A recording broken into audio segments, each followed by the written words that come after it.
12. Inocencia y desnudez. ¿Qué es la vergüenza? ¿Y cómo explicar su ausencia en el estado de inocencia originaria, en la profundidad misma del misterio de la creación del hombre como varón y mujer, y de los análisis contemporáneos de la vergüenza, y en particular, así pues, del pudor sexual?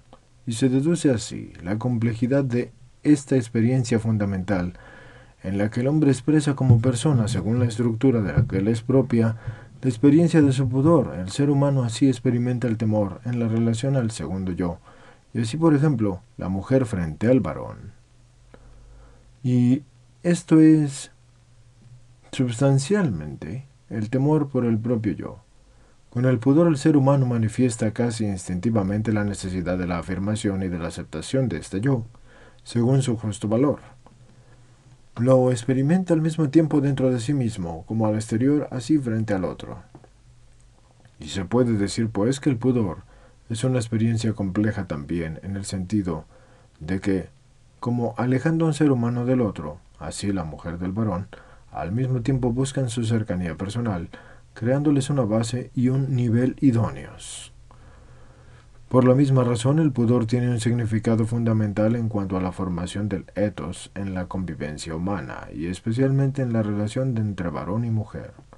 El análisis del pudor indica con claridad lo profundamente que está arraigado en las relaciones mutuas, lo exactamente que expresa las reglas esenciales en la comunión de las personas.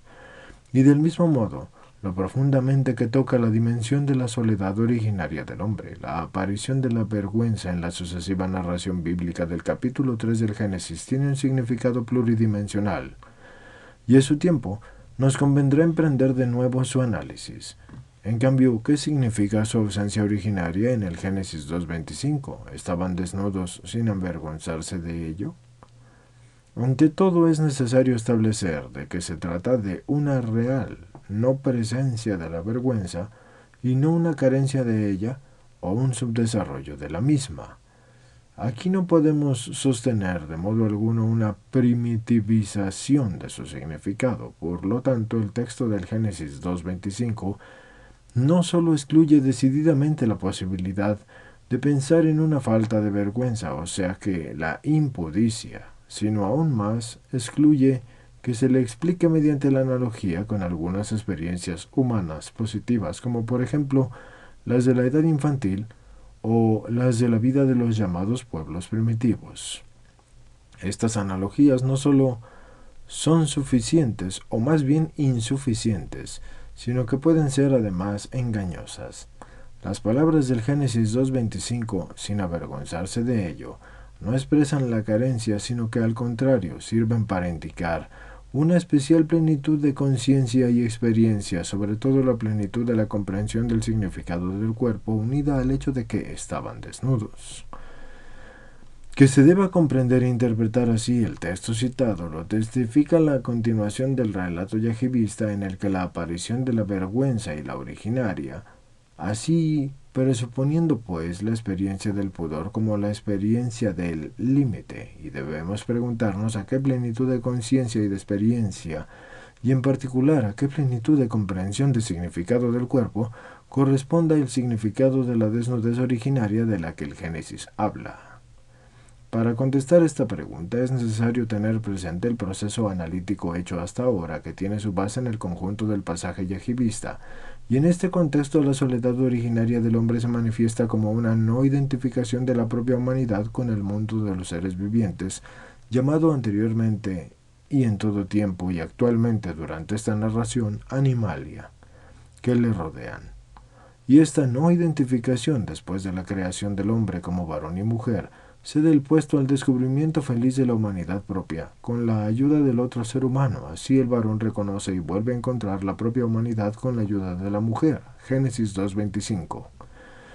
Esto realiza al mismo tiempo una percepción del mundo que se efectúa directamente a través del cuerpo, o la carne de mi carne, y es la fuente directa y visible de la experiencia que logra establecer su unidad en la humanidad, y por esto no es difícil entender que la desnudez corresponde a esa plenitud de conciencia del significado del cuerpo que se deriva de la típica percepción de los sentidos, y se puede pensar en esa plenitud con categorías de verdad del ser o de la realidad.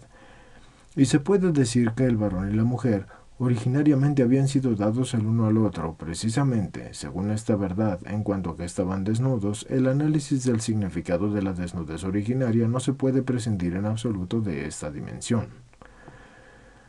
Este participar en la percepción del mundo y en su aspecto exterior es un hecho directo y casi espontáneo anterior a cualquier compilación crítica del conocimiento y experiencia humanas, y aparece estrechamente unido a la experiencia del significado del cuerpo humano, y así ya se podría percibir la inocencia originaria del conocimiento. Sin embargo, no se puede individuar o individualizar el significado de la desnudez originaria considerando solo la participación del hombre en la percepción exterior del mundo, porque no se puede establecer sin descender a lo íntimo del hombre. El Génesis 2.25 nos introduce precisamente en este nivel y quiere que nosotros busquemos allí la dimensión de la interioridad humana, esa especial plenitud de la comunicación interpersonal, gracias a la cual el varón y la mujer estaban desnudos pero no se avergonzaban de esto. El concepto de la comunicación en nuestro lenguaje convencional ha sido casi alienado en su más profunda y originaria matriz semántica, y sobre todo se vincula a la esfera de los medios, y esto es en su mayor parte a lo que sirve para el entendimiento, el intercambio y el acercamiento. Sin embargo, es lícito suponer que en su significado originario y más profundo, la comunicación estaba y está directamente unida a sujetos que se comunican precisamente a base de la comunión o común unión existente entre sí, tanto para alcanzar como para expresar una realidad es propia y pertinente solo a la esfera de sujetos y personas. Y de este modo el cuerpo humano adquiere un significado completamente nuevo,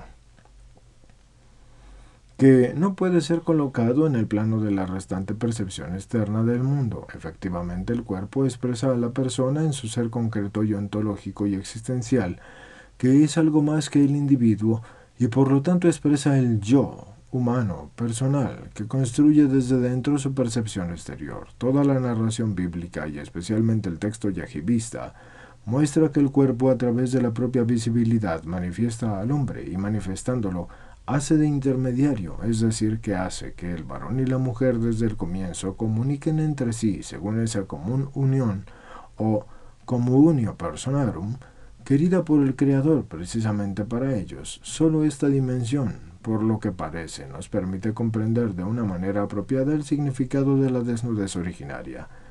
A este propósito, cualquier criterio naturalista está destinado a equivocarse, mientras que por el contrario, el criterio personalista puede servir de gran ayuda.